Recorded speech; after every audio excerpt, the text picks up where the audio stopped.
বন্ধুরা, আজ আমাদের এই বিশ্বের মানব জাতি বিভিন্ন যুগান্তরকারী টেকনোলজির আবিষ্কার করছে।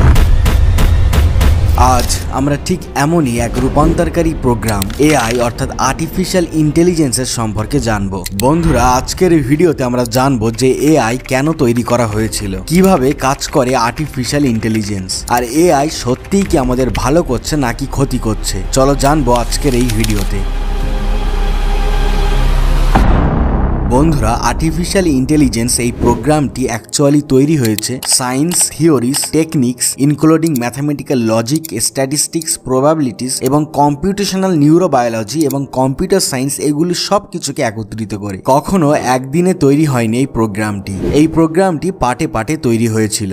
1950 সালে ব্রিটিশ ম্যাথামেটিশিয়ান এবং কম্পিউটার সায়েন্টিস্ট অ্যালেন টিউরিং তিনি প্রথম আর্টিফিশিয়াল ইন্টেলিজেন্সের কনসেপ্টটি বিল্ড করেন। তিনি তার কম্পিউটিং মেশিনারি অ্যান্ড ইন্টেলিজেন্স এই রিসার্চ পেপারে উল্লেখ করেন যে একটি মানুষ তার সমস্ত পারিপার্শ্বিক তথ্য বিবেচনা করে একটি সিদ্ধান্তে উপনীত হয়, তাহলে এই সেম কাজটি কম্পিউটার কেন পারবে না। এবং তিনি একটি পরীক্ষা করেন যেটি টিউরিং টেস্ট নামে পরিচিত, যেখানে একজন প্রশ্ন জিজ্ঞাসক বিভিন্ন ধরনের প্রশ্ন জিজ্ঞাসা করবে দুজন প্লেয়ারকে। এখানে একজন প্লেয়ার হলো কম্পিউটার আর একজন প্লেয়ার হলো মানুষ। তো এই পরীক্ষার মাধ্যমে এটা দেখা হবে যে ওই পরীক্ষার একাধিক রাউন্ডের পরে প্রশ্নকারীকে ওই দুটি প্লেয়ারের উত্তরের উপর বেস করে সিদ্ধান্ত নিতে হবে যে কোনটি কম্পিউটারের দেওয়া উত্তর এবং কোনটি মানুষের। এবং এরপর এটি নির্ধারণ করা হয়েছিল যে প্রশ্নকর্তা যদি অর্ধেকেরও বেশি সময় ধরে এটি প্রমাণ করতে না পারে যে কম্পিউটার থেকে মানুষের প্রতিক্রিয়া সঠিকভাবে আলাদা, তবে আমরা ধরে নেব কম্পিউটারটি কৃত্রিম বুদ্ধিমত্তার অধিকারী। তো বেসিক্যালি ঠিক এরকম ভাবেই এআই এর কনসেপ্টটি তৈরি হয়। কিন্তু যখন টিউরিং এইসব পরীক্ষা নিরীক্ষা করেন ততদিন কিন্তু আর্টিফিশিয়াল ইন্টেলিজেন্স এই নামকরণটি হয়নি। প্রায় 6 বছর পর অর্থাৎ 1956 সালে একজন কম্পিউটার সায়েন্টিস্ট জন ম্যাকার্থি ডার্থমাউথ কলেজের একটি সেমিনারে তিনি প্রথম এই শব্দটি প্রবর্তন করেন, আর্টিফিশিয়াল ইন্টেলিজেন্স। এবং অনেকটা এই কারণেই জন ম্যাকার্থিকে ফাদার অফ এআই বলা হয়। এবং তারপর এই সালেই প্রথম এআই প্রোগ্রাম লেখা হয়। কিন্তু সেই সময় কম্পিউটারের মেমোরি খুব বেশি ছিল না। তো তার উপর ভিত্তি করেই অ্যালেন নিউয়েল এবং হারবার্ট এস সাইমন এবং ক্লিফ শ একটি প্রোগ্রাম লেখেন যেটির নাম ছিল লজিক থিওরিস্ট। এই প্রোগ্রামটি ছিল একটি থিওরেম সলভার প্রোগ্রাম। এই প্রোগ্রামটি নিজেই অটোমেটেড রিজনিং করতে পারত। এই প্রোগ্রামটি হোয়াইটহেড এবং বার্টন রাসেলের প্রিন্সিপিয়া ম্যাথামেটিকা দ্বিতীয় অধ্যায়ে প্রথম 52টি উপপাদ্যের মধ্যে 38টি প্রমাণ করেছে স্বয়ংক্রিয়ভাবে। তো বন্ধুরা, এভাবেই সমগ্র দুনিয়ার সামনে এআই অর্থাৎ আর্টিফিশিয়াল ইন্টেলিজেন্সের আবির্ভাব হয়। এবং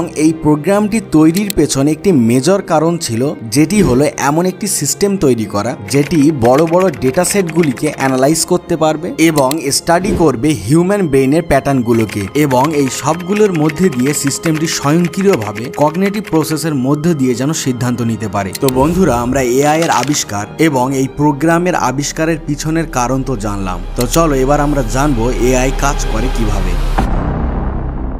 আর্টিফিশিয়াল ইন্টেলিজেন্স কিছু কিছু প্রোগ্রামের উপর ভিত্তি করে তার কাজ সম্পাদনা করে। আর্টিফিশিয়াল ইন্টেলিজেন্সের কাজ করার কিছু মেজর প্রোগ্রাম হলো মেশিন লার্নিং। এআই এর মূল উপাদানের মধ্যে একটি হলো মেশিন লার্নিং, যা মেশিনকে ডেটা থেকে শেখার জন্য ব্যবহৃত হয়। মেশিন লার্নিং অ্যালগোরিদম এআই সিস্টেমটিকে প্রশিক্ষণের জন্য ব্যবহার করা হয়, যা তাদেরকে সময়ের সাথে সাথে শিখতে এবং মানিয়ে নিতে শেখায়। এর মানে হলো যে এআই সিস্টেমগুলি তার কার্যক্ষমতা এবং নির্ভুলতা উন্নত করতে পারে, কারণ তারা মেশিন লার্নিং এর সাহায্যে আরো বেশি ডেটা সংস্পর্শে আসে। আর একটি মেজর প্রোগ্রাম হলো ডিপ লার্নিং। এআই মূলত ডিপ লার্নিং এর উপর নির্ভর করে। এটি মেশিন লার্নিং এর একটি উন্নত রূপ, যা মানুষের মস্তিষ্ককে অনুকরণ করতে নিউরাল নেটওয়ার্কের ব্যবহার করে। ডিপ লার্নিং অ্যালগোরিদম এআই সিস্টেমগুলোকে জটিল ডেটা সেট বিশ্লেষণ করতে দেয়, যেমন ছবি বা ভিডিও, এবং তাদের মধ্যে বিভিন্ন নিদর্শন, চিহ্ন এবং বস্তু শনাক্ত করতে সাহায্য করে। এভাবে কৃত্রিম বুদ্ধিমত্তা নিজেকে ক্রমশ উন্নত করতে আর যে কোনো ইনপুট প্রয়োগে এই অর্জিত ডেটা বিশ্লেষণ করে উপযুক্ত আউটপুট প্রদান করতে সক্ষম হয়। হয়। এই এআই এর কাজ ভালোভাবে বোঝার জন্য আমরা ছোট্ট একটা উদাহরণ বিবেচনা করতে পারি। যেমন ধরো আইফোনের সিরি বা অ্যালেক্সা সম্পর্কে আমরা সকলেই জানি। আমরা যখন সেটিকে কোনো কমান্ড বা আদেশ দিই তার উপর ভিত্তি করে এটি একটি আউটপুট প্রদান করে থাকে। যেমন আপনি যদি সিরি বা অ্যালেক্সাকে একটি গানের লিরিক্স উল্লেখ করে সেটি প্লে করতে বলেন, এটি ঠিকই আপনার পছন্দের গানটি সার্চ করে প্লে করবে। অর্থাৎ আপনার কমান্ড দেওয়া ছাড়া আর কোনো কাজই করতে হলো না, যা করার সিরি বা অ্যালেক্সা নিজেই করে দিল। আপনার কথাই ইনপুট হিসেবে গ্রহণ করে কথাটি বুঝতে পারা, সে অনুযায়ী অসংখ্য ফলাফলের মধ্যে থেকে উপযুক্ত ফলাফলটি বের করা যায় কিনা সেটি হলো প্রকৃত বুদ্ধিমত্তার কাজ, আর সেটা একটি কম্পিউটার প্রোগ্রাম করে দিচ্ছে। Alexa, show me pasta recipes from Side Chef. Okay, for pasta, here's a few recipes. এই মেজর প্রোগ্রাম ছাড়াও আর কিছু প্রোগ্রাম যেমন নিউরাল নেটওয়ার্কস, এই এআই প্রোগ্রামটি মানুষের মস্তিষ্কের মধ্যে থাকা নিউরনের মতো বৃহৎ ডেটা সেট গ্রহণ করতে পারে এবং সেই ডেটার মধ্যে থাকা প্যাটার্নগুলি উন্মোচন করতে এবং এটি সম্পর্কে প্রশ্নের উত্তর দেওয়ার অনুমতি দেয়।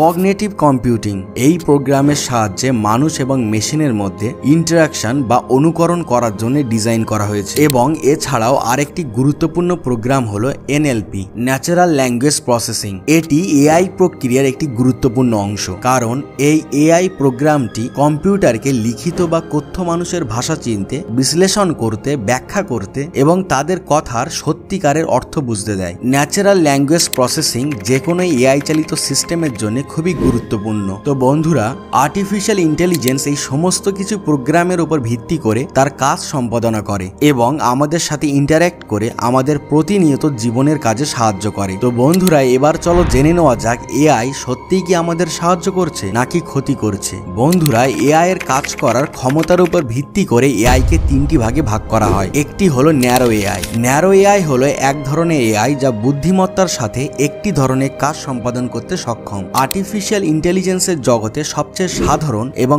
বর্তমান উপলব্ধ এআই হলো ন্যারো এআই। ন্যারো এআই এর কাজগুলো যেমন হলো self driving cars, chatbots, smart assistant like Siri, Alexa, Google Maps এবং নেটফ্লিক্স ও স্পটিফাই রেকমেন্ডেশনস এটসেট্রা। দ্বিতীয় ভাগ হলো জেনারেল এআই। জেনারেল এআই হলো এমন ধরনের এআই যা মানুষের মতো দক্ষতার সাথে যে কোনো বুদ্ধিবৃত্তিক কাজ সম্পাদনা করতে পারে। সাধারণ এআই এর পিছনে এমন একটি সিস্টেম তৈরি করার ধারণা করা হচ্ছে যা আরো স্মার্ট হতে পারে এবং নিজের দ্বারা মানুষের মতো চিন্তা করতে পারে। বর্তমানে জেনারেল এআই এর উপর কোনো সিস্টেম তৈরি হয়নি, কিন্তু এর উপর কাজ চলছে। আর তৃতীয়ত হলো সুপার এআই। সুপার এআই হলো সিস্টেমের বুদ্ধিমত্তার এমন একটি লেভেল যেখানে মেশিনগুলি মানুষের বুদ্ধিমত্তাকেও ছাড়িয়ে যাবে এবং জ্ঞানীয় বৈশিষ্ট্যগুলির সাথে মানুষের চেয়ে যে কোনো কাজ ভালোভাবে সম্পাদন করতে পারবে। সুপার এআই এর কিছু মূল বৈশিষ্ট্যের মধ্যে রয়েছে নিজস্ব চিন্তা করার ক্ষমতা, নিজস্ব যুক্তি প্রদান করার ক্ষমতা, টাফ পাজেল সলভ করা, সিদ্ধান্ত নেওয়া, পরিকল্পনা করা এবং নিজস্বভাবে যোগাযোগ করার ক্ষমতা। তো বন্ধুরা, এবার হয়তো তোমরা বুঝতে পারছো যে এখন আমাদের বর্তমান জীবন প্রণালীতে আমরা যে এআই ইউজ করি সেগুলি আমাদের সাধারণ জীবনের কাজগুলিকে আর একটু সহজভাবে করার জন্য তৈরি করা। কিন্তু ভবিষ্যতে যদি এমন সিস্টেম মানুষ তৈরি করে যেখানে মানুষের মস্তিষ্কের থেকে বেশি পাওয়ারফুল হবে মেশিনের মস্তিষ্ক এবং মেশিনের চিন্তাধারায় নিজের সিদ্ধান্ত নিজে নেবে, তখন মনীষী সমাজের উন্নতি হবে নাকি অবনতি হবে সেটি তোমরাই জানাও কমেন্টে। কারণ অনেক জ্ঞানী সায়েন্টিস্টরা বলেছেন AI is very dangerous for us. তো বন্ধুরা, তোমরা কমেন্টে জানাও তোমাদের মতবাদ, আর ভিডিও ভালো লাগলে সাবস্ক্রাইব আওয়ার চ্যানেল।